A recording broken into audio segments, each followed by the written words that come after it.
Searching for familiar faces here. Good to see you guys. It's been a while. Well, we had our exit meetings, and as a guy who likes to do this with the players, felt this one of our most disappointing ones we've had.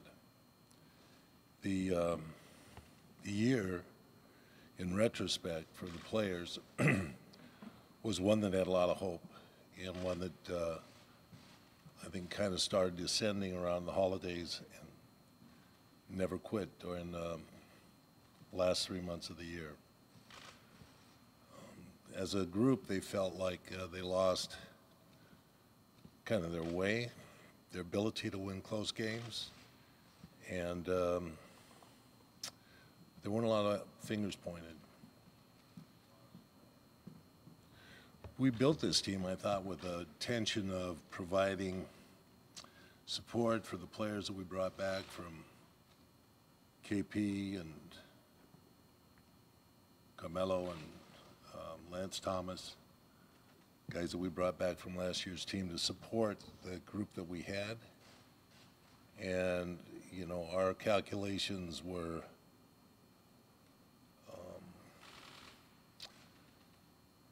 provide a strong unit of starters, and we didn't have a really strong bench.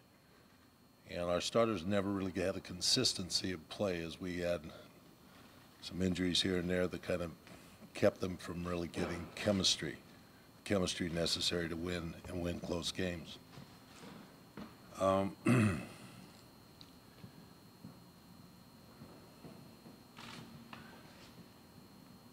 For the staff, our sake, we're looking forward to this as our beginning of our new season.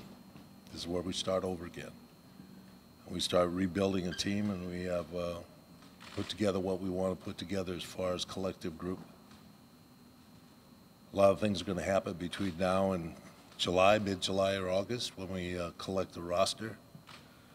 But it gives us a good indication of what we want to do. It's one of the years we have a draft pick, so we're looking forward to that. Of course, we'll have a coin flip, I think, this next week to determine what position we actually will end with. Our balls will be split in half, I think, between Minnesota and ourselves, so there'll be a sharing of that. But it's a lottery, so whenever there's a lottery, there's always a chance that we'll move up or we could move back, as we found out a couple years ago. All that being said, I never took a jump shot, never made a substitution, but the buck stops here. And, you know, we have collected a group of young guys that played really hard and well together. And I think our fan core could see the group that we played with at the end of the season, that were competitive, played basketball the right way, played defense hard, and missing a little bit of talent, they had a great chance to do some good things out there in the court. Some of it not in a tanking form, which they were concerned about at one point, which we told them we're not tanking, we don't do that. And they went ahead and won some games, which is okay with us. It's the way you have to play basketball. And they learned to play together, so that was good.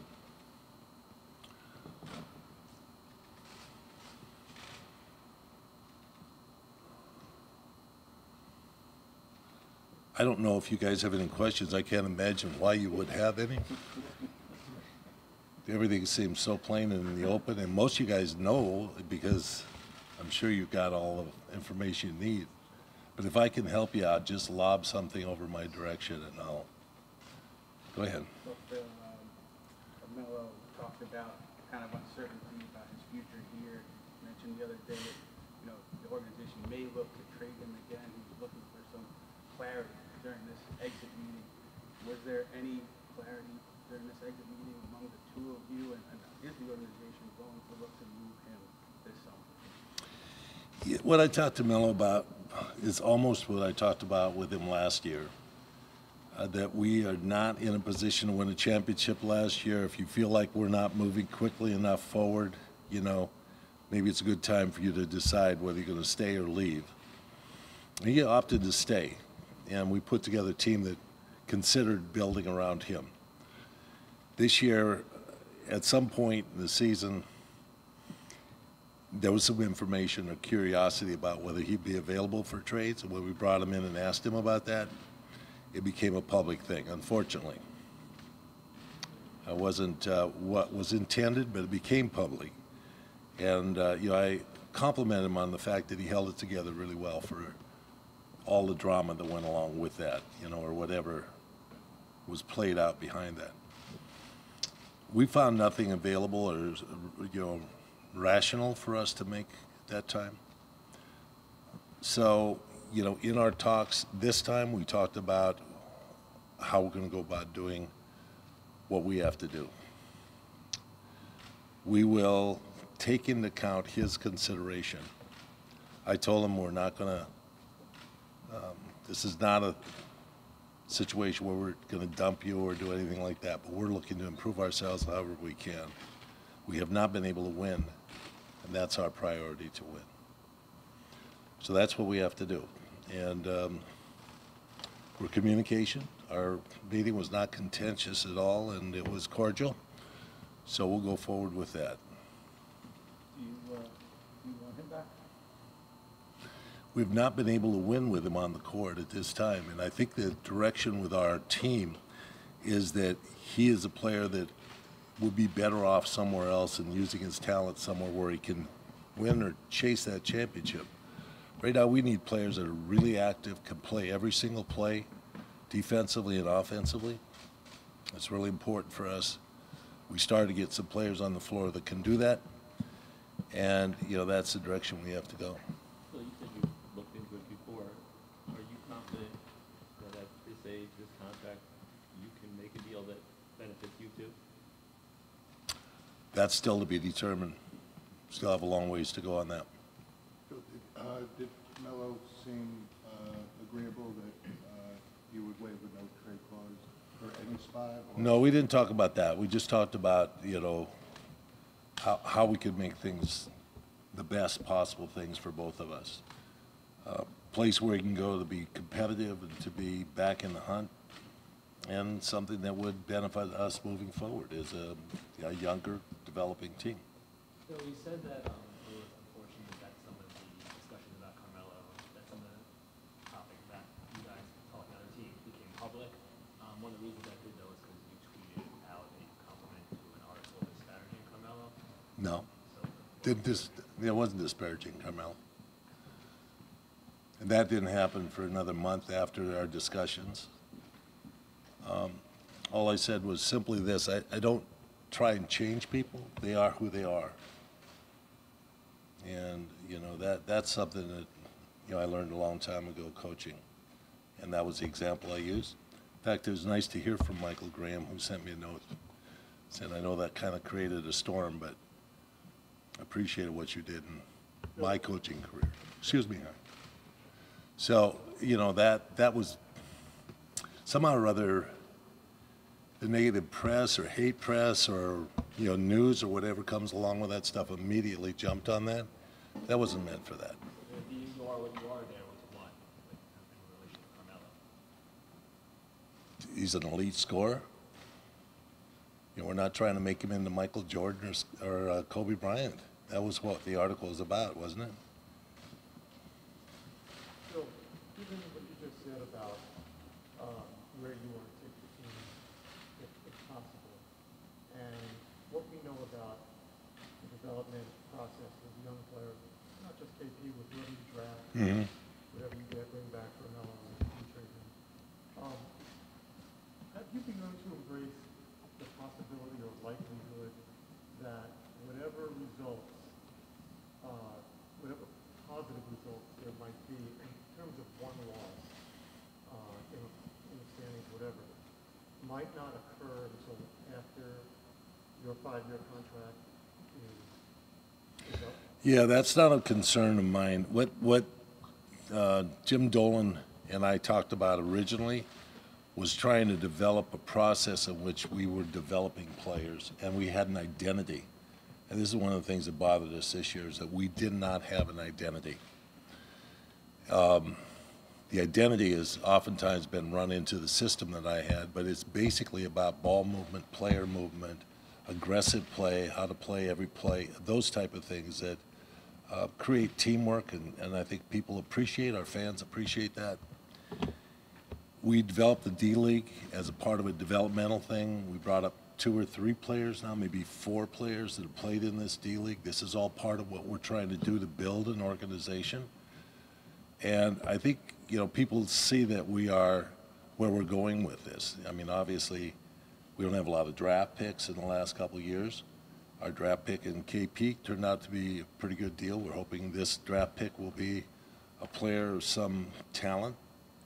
But we understand that a lot of these are young people that it's going to take 3 or 4 years for them to develop. So in that process, it may be beyond my tenure here in which a team becomes vibrant, you know, competitive, have a chance for, you know, maybe to go on beyond just being in the playoffs.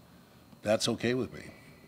You know, I didn't come here to particularly just to win a championship, but to do things that, you know, were directed by my instructions from Dolan.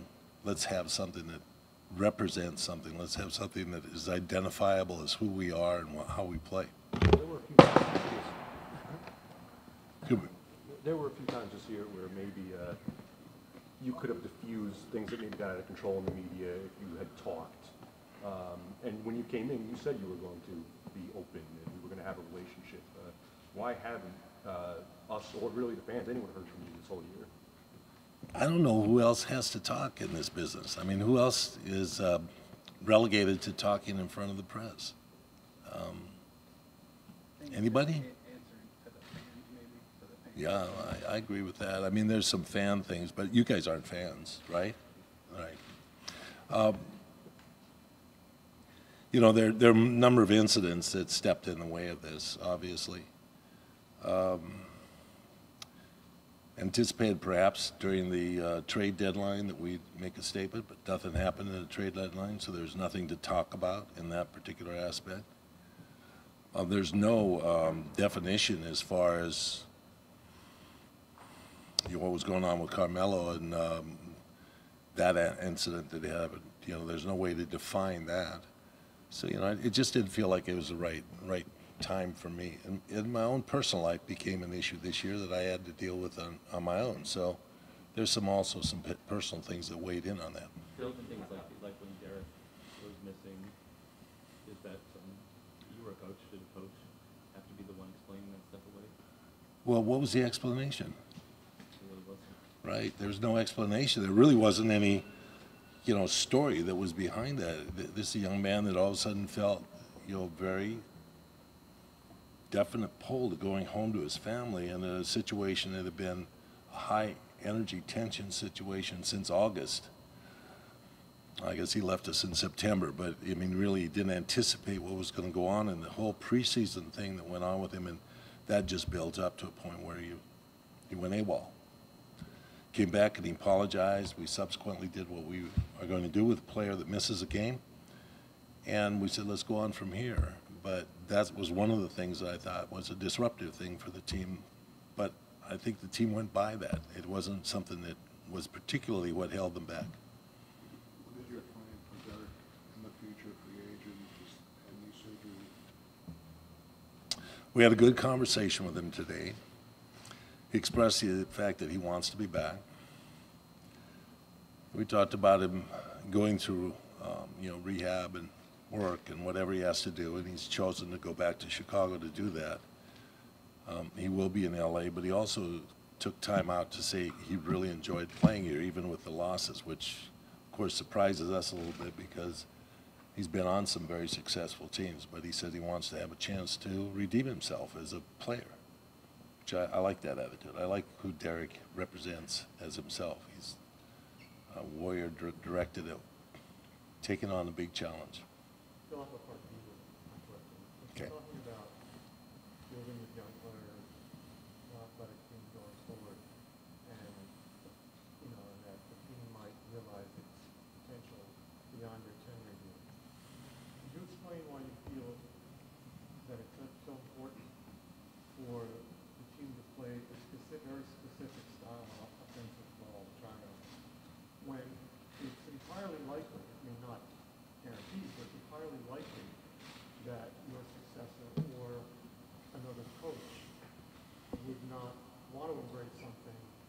that they're not either familiar with or don't believe in. So why invest that time with young players in their formative years in the league when it's very possible that that will not be the system they ultimately play down the road? For their individual development, for the sake of their individual development. I got your argument. Basketball is made up of particularly simple acts. It's not rocket science. That's Red Holzman used to say that all the time. This is not rocket science. It's pretty simple. You have to be able to handle a ball. You have to be able to stop with the ball. You have to be able to pass the basketball. You have to be able to use footwork. You have to be able to use various aspects of timing and team play.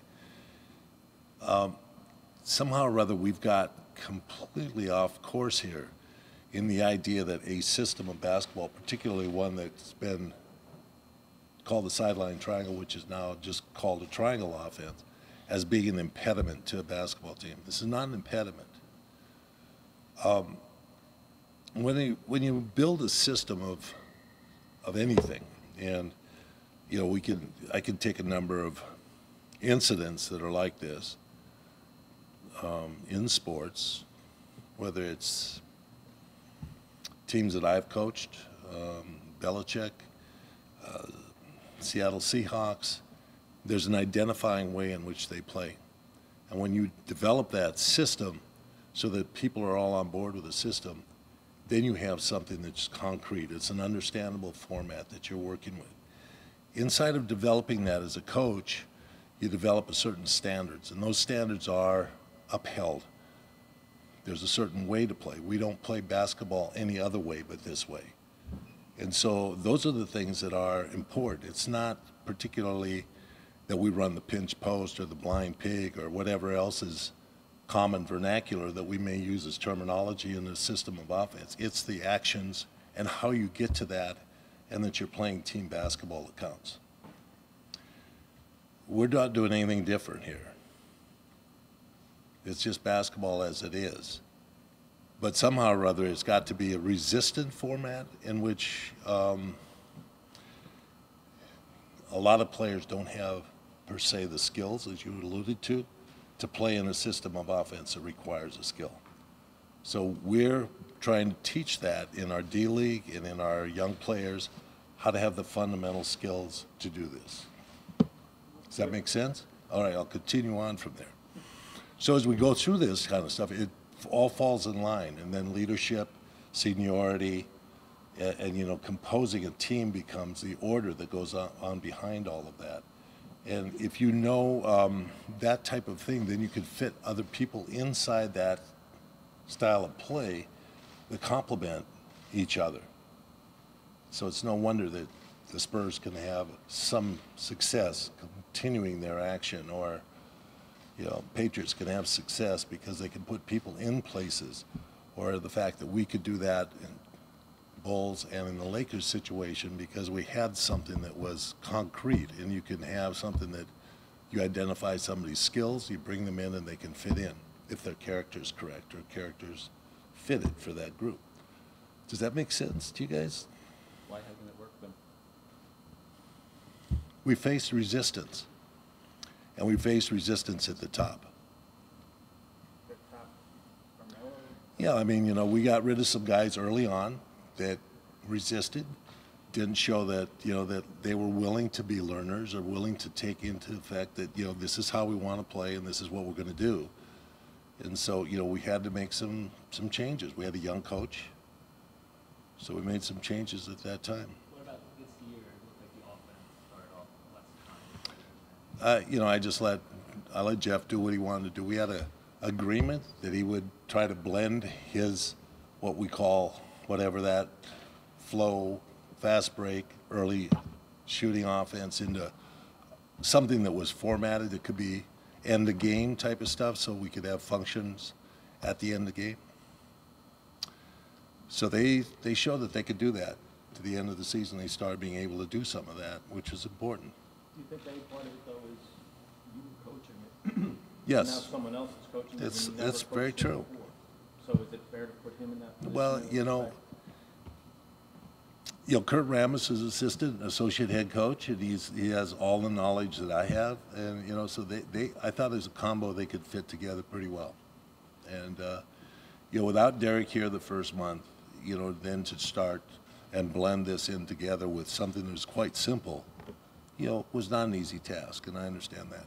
So we kind of let it roll until things didn't roll well until end of February before saying, looks like we need some more fundamentals, a little more function out there towards the end of the game, a little more skills. So I think we should start doing some things that create that.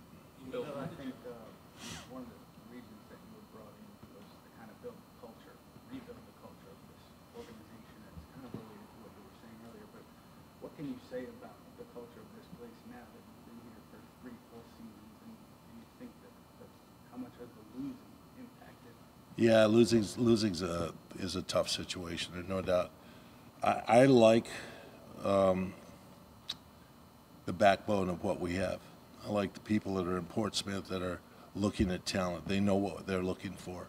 You can see what we've got is talent. You can see the guys like Ron and Chasen and Willie Hernan Gomez and the kids that we're bringing into this organization have a certain sense about how to play in the structure and the way we want to play. So I think we're moving in that direction. It's not fast enough, obviously, to carry the day, but I think we're going to get there, and I think we keep insisting upon the type of players we want. It's going to be there. But behind the scenes, in the group that we have, my teammate work with Steve Mills and Jamie Matthews and Christian, Patasic and the people that are in our scouting, I think we know what we want. We're interested in developing that and turning away from just, say, this guy can jump out of the gym, this guy can do a triple-double gainer to dunk the ball. That's not what we're interested in. We're interested in skilled players that know how to play together in a team form. Are you confident that Jeff is the guy going forward to get you guys past that now? It's 4 years in a row. Mm-hmm. To make the playoffs. Yeah, Jeff has a good basketball mind. I think he's amenable to players. He's a young coach. He's only coached, 2.5 seasons he's coached. It's not like, he's got a menu of 10 years of coaching. So I think he's listens.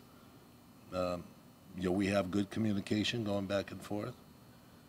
I think there's some disconnect at times with this team, and I think there's some rebelliousness in this team that created some of the discord during the year. And I think that has to stop, and that will stop. So you mentioned Kurt. Huh? You mentioned Kurt in terms of with he's there to help with the triangle. Do you think that puts, he's the associate coach, he was the head coach last year. Do you think that puts Jeff in a tough situation having? No, I don't think so. The one thing about the coaching staff, they kind of felt like Kurt was the most outspoken guy defensively, and he got kind of punched into that because that was our biggest need. Defense seemed to be the issue most of the time. So, Kurt kind of took that job on, and instead of, really the other aspect of it, perhaps the offensive end, they were averaging 105, 106 points a game. That seemed to be like, okay, that's pretty good. Let's see if we can, straighten out our defense. With Joe Kim, I'm sure you didn't think you were getting Defensive Player of the Year, Joe Kim, but were you surprised at his lack of mobility this year, and how concerned are you about him moving forward on that contract? I thought that, I saw Joe Kim, shoulder injury, shoulder surgery a year ago, missing, playing 20-some games in the last year with his Bulls. Concerned, but he's 31, he's still relatively young. There's a great heart in this guy. He's got passion for the game. His combination with Derek seemed to be a perfect combination. Derek Rose and Joe Keem together because they team well together. Defensively, he was a Defensive Player of the Year. All those things seem to jump out at me as a really good thing. We talked a lot about, can you get yourself back into this condition? Hamstrings. Eventually, it ended up being a knee that was creating ultimately other problems. So, we hope going forward, and he expresses great dedication towards getting back to what he was or who he is as a basketball player. So I have to trust him in that. So when did you pick up your option, and was that just I didn't pick it conversation you up. That's just all. That will be lining a birdcage somewhere, whoever writing that stuff. Is there such things as papers anymore, guys? You know, there was kind of an informal thing about that. There was never like formally. Bill, you mentioned earlier about Carmelo and how, you guys haven't won with him here yet. Do you have any regrets about your decision to re-sign him contract with no trade clause? Carmelo's been great. He's who he is. He's elite scorer. This guy's going to be a Hall of Fame entry at some point, 10, 15 years down the road. He's carried the basic load for this team. I thought he stood up well this year in a lot of tough situations. I can't regret it. I can't go back and regret that. Obviously, it hasn't worked out in this partnership together. Somehow or other, it didn't click here with this team. But he's done his role and played his role quite well. Would you see that point guard as a need in the draft going forward? Either draft or somewhere along the line in free agency. Derek's expressed hopes coming back. We have some options.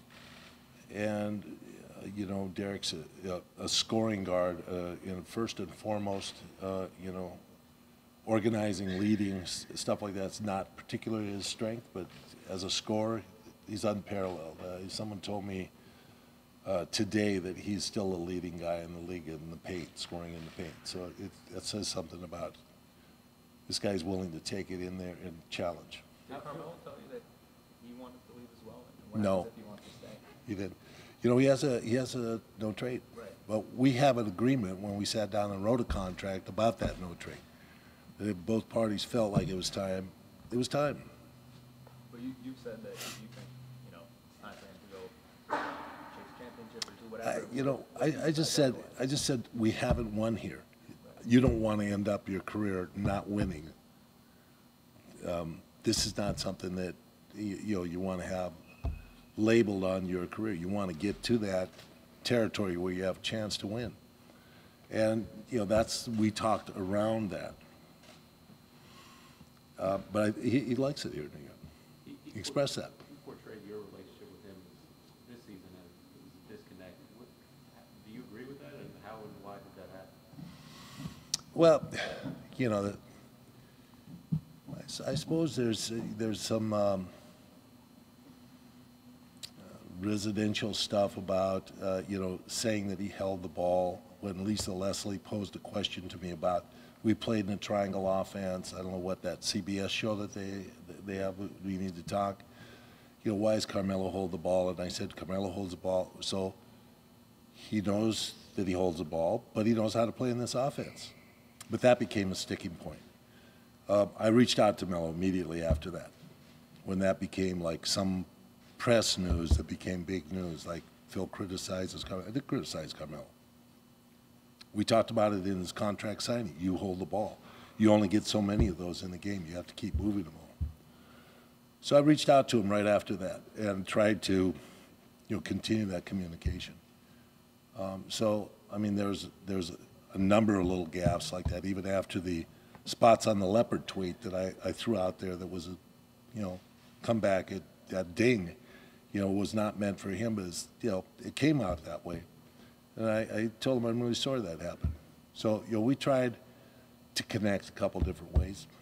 And I'm a guy that's, here. I come to practices. I'm in the cafeteria. My door's open in my office. Well, he was saying the same things, basically, that he was waiting for you to talk to him. It seems like you were waiting for him to talk to you. No, I went to him. Do you worry that the way your relationship with Carmelo kind of unfurled publicly will hurt you with free agents? No. Or league-wide? Not at all. If you are able to move him, assuming that you don't have somebody that's actually probably going to be Kristaps' team, and there's the foundational piece of things, do you think he's ready for that responsibility? No, I don't. He's 21 years old. That's a big load for, anybody to take on. But he's shown that he's competitive. He's shown that he's got a sense of desire to win, etc. So, we're really pleased with how he's developed. I think he had some concern this year about physical, not being able to stand up to all the games physically, Achilles tendon, back, etc. You actually used the word rebuilding before and starting over, you said. Can we assume you're not going to do what you did last summer and go out and sign veteran win-now guys, that you're looking at this as back to a slow process and you'd have another 50? I think you can do both. I think you can do both together. We obviously have 3 draft picks, right? So we're going to bring in some young players. We obviously have money for a contractual, situation in the free agency. So we'd like to do a little bit of both in this, and we'd like to have a team that's competitive. I thought this team was competitive, but they couldn't win. It's a very unique situation. How many games this team lost in the last 2-3 minutes, last shots even.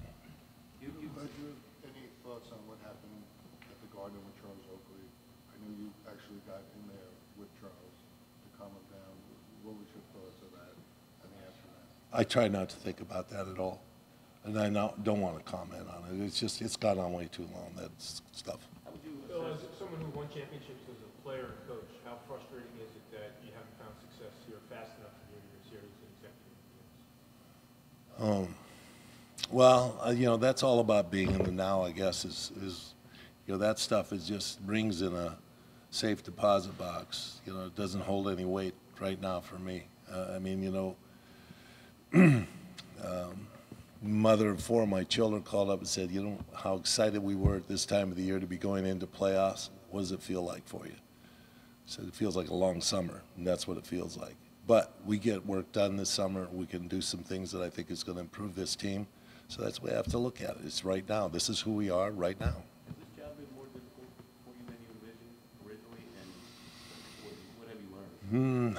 Well, I've learned I have to I'll probably be better at mentoring. Mentoring players? Well, everybody.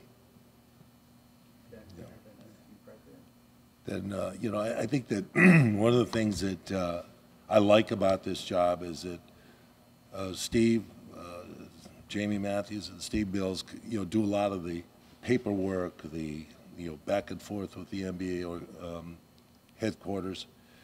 And, my issues is about, talking to the coaches, finding out the game plan. And I think that, I kind of left them alone to see how they were going to perform this year in a way.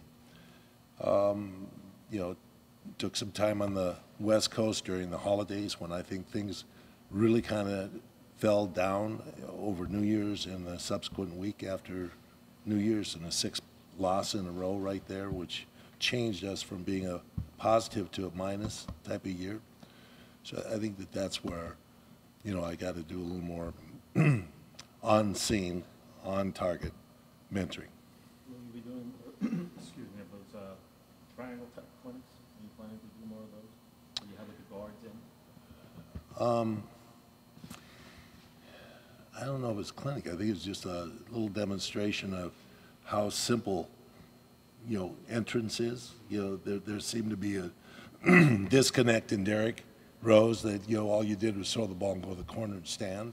I just wanted to show them in a half an hour the variety of things that you could do that were really creative, not simple. They're very creative things. So there's been a lot of talk here and today because of our questions about the offense and they're trying to, what about the defense? There's not enough of a priority placed on defense by you guys or the coaches? No, I think I disagree. I think 90% of the talk when I'm in with the coaches and we're in the film session or talking about a game is about defense. They're really focusing on the defense. And one of the things that offense does do is it creates a situation where you can defend out of it. But that doesn't help screen roll offense, which is happening now. That's mostly controls transition defense, which we used to think was the most important thing in basketball is your transition defense. Now it's about how can you control screen roll. Well, the league has made a giant step towards allowing guards to have freedom. Big guys are even using their hands on screening at the top of the key. There's a whole disregard for the referees to call that as a foul, although it's not the same on the baseline when a guy is screening. I think they really want the guards to be out there, the Westbrooks, the Hardens, the Isaiah Thomas, Currys, et cetera. That's been the directional change in the league, and I think it's on point. And that has to be your defensive. That has to be everything about what you're doing defensively. Do you switch? Do you have guys that are capable of switching? Do you have a shot blocker? Is that going to be good enough to do it? Are you going to sink underneath? You know, all these combinations are what cost us the ability to set up a really good effort about defense. And I think that some of the guys came with preconceived ideas of how they wanted to play defense. But then physically they weren't able to play defense in the format that they wanted to. So that became kind of a push and shove and a push and pull, I should say, between the coaches and the players at some point. They were frustrated. The players couldn't execute what they wanted to execute. So it became really a focus with this team was what about our defense? That's something that can be sorted out this summer, you know, new group of personnel, same coaching staff. Is it just a matter of turning the page and starting again, you know, in September? Well, it's on-ball defense. You saw Ronnie Baker get up there and get into people's bodies and get people over and get in front of guys, and it's not going to happen every time, but he changed how we play.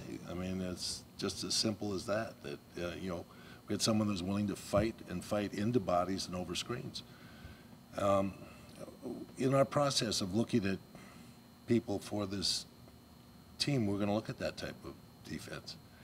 I've also recommended full court pressure as an alternative because I think that that's got to be something you consider if you're a coach.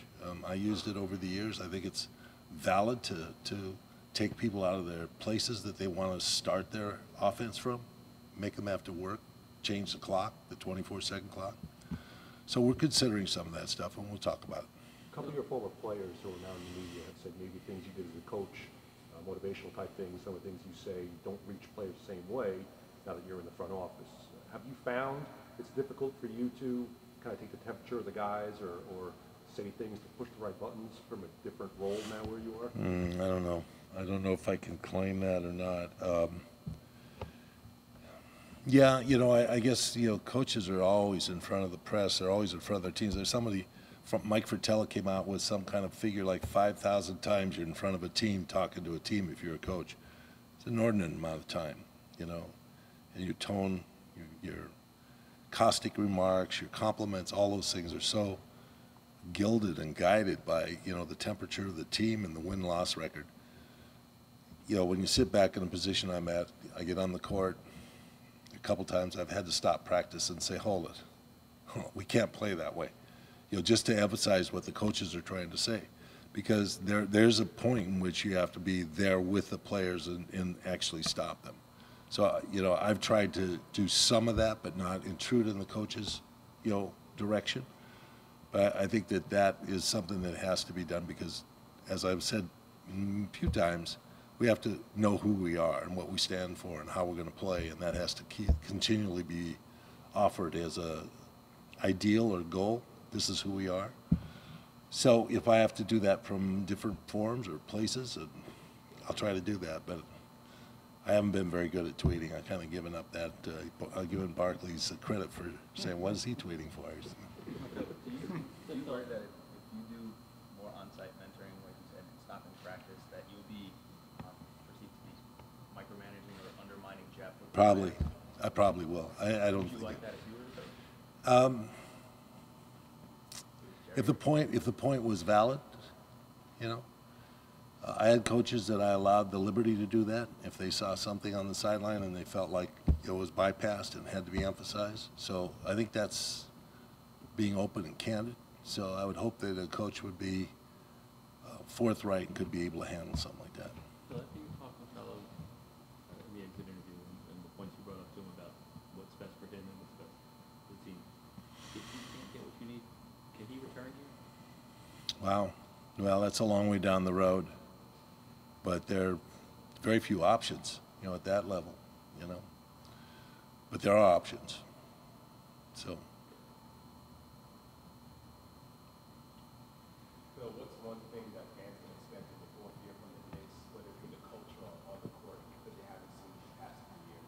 playing hard, like we played the last 5, 6 games. Guys getting up into people, playing hard, pick up full court at times, you know, ball movement, activity instead of standing, those type of things. That's what they're going to see more of. Why did that click later in the season? Was it because of the youth transition? Yeah, you know, I think what, you know, we had scores a lot on the floor. I mean, you have Derek, you have Mello, you have KP. They're scores, and their mindset is about when do I get a shot, when do I, you know, when's it my turn, and they kind of feast off scoring as to how their game's going. And I think that that's something that you can't have on a basketball team. You just have to play.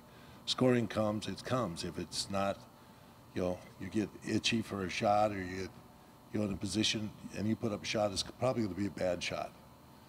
And that's going to change how the team plays. Everybody's going to be a little bit taken back by it. Guys don't get shots, then they can't hang their head. Defense is where you have to make your mark. That's the type of thing that I think we have to go forward with. Do you regret last summer trying to win with Carmelo, basically? Maybe. No, I can't go back and regret that. I think it was a good opportunity. It didn't work. You know, it didn't work. We had stuff that happened that we couldn't account for. That's just what happened.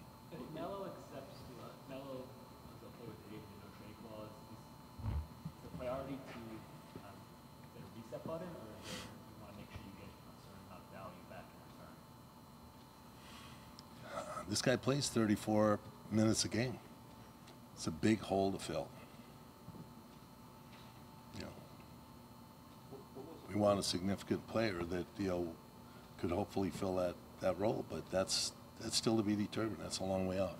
What was the market for him when you explored that at the trade deadline? Was there, I don't know, make sure you find anything that made sense, but do you think there's going to be a big market for him? I don't know. I mean, you've got teams going in the playoffs that could be eliminated right away and say, you know, that's not good enough. We're not good enough.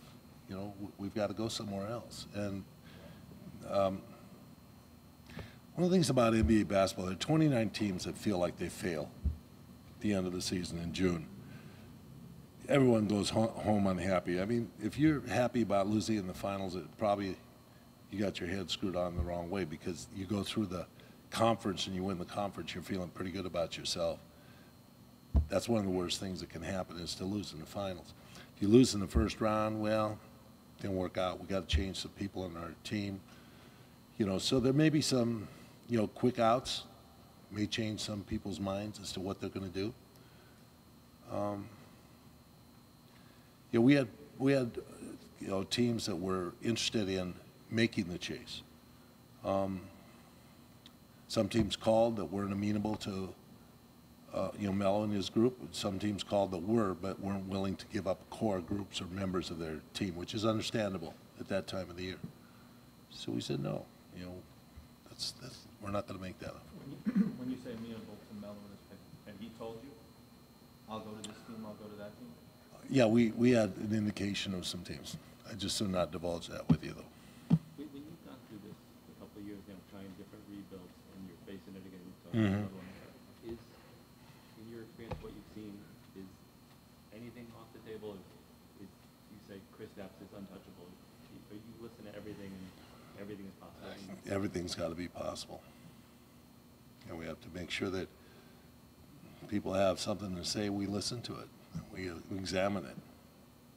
What do you say to the Knicks fan that's pretty excited when you came in here March 4 years ago? I think our fans have seen progress. It's not in the win-loss column, but I think they've seen progress in how we're, you know, what we're looking for and who we've put in place to have a chance to play and how they're playing. I think that's kind of evident, but it's not evident in one loss, that's for sure, because they can look at the one-loss record and say, well, you know, not in the playoffs.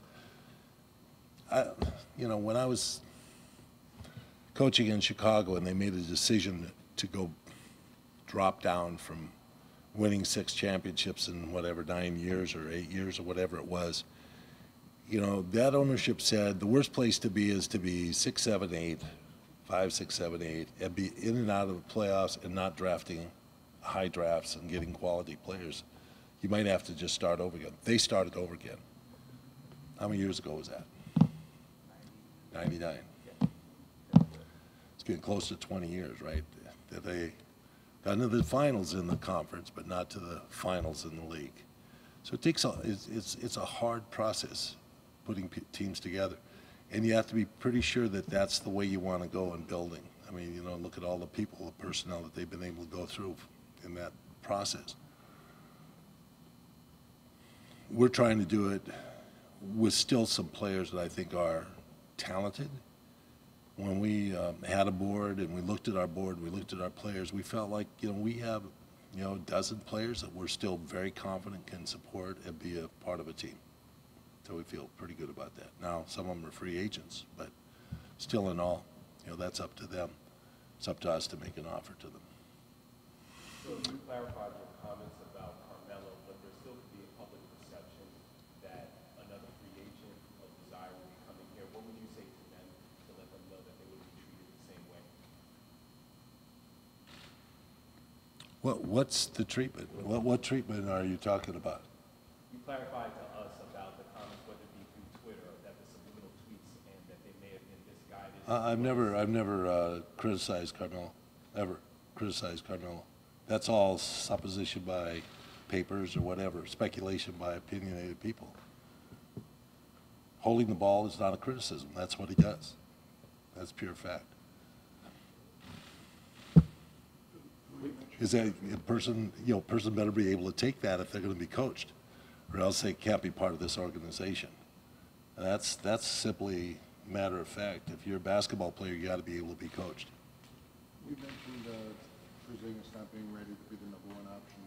This past season, was there some elements that surprised you? Did he show enough progress? How did you? I thought he took shots that were good shots. He had a game he didn't take a three, which I told him I thought that was important. If it's not there, you don't have to take a three. That's sometimes just a cheap way to score points, you know, or you get anxious to score points. He had a shorter delivery on his shot. He learned some post-up things that were good. Yeah, I think that there were some things that are really positive about KP's year. When you say progress, I think it's tough to see though when, I mean, even the players this season were saying there's so much confusion, we didn't know what we were going to run half the time. Even when we came to practice, we didn't know what was going on. And then you kind of changed the roster now, I guess, 2 straight summers. Where's the, how do you define progress? I think in the way you want to play, in a simple matter of young talent. That's, you know, we need to get more talented as a basketball team. And I think we got more talented as a basketball team. I think we got talented players that play team basketball, that wanted to move the basketball and wanted to play in a certain team format that was good. So I think that's the indication. Okay. All right. Thanks, guys. Thank you.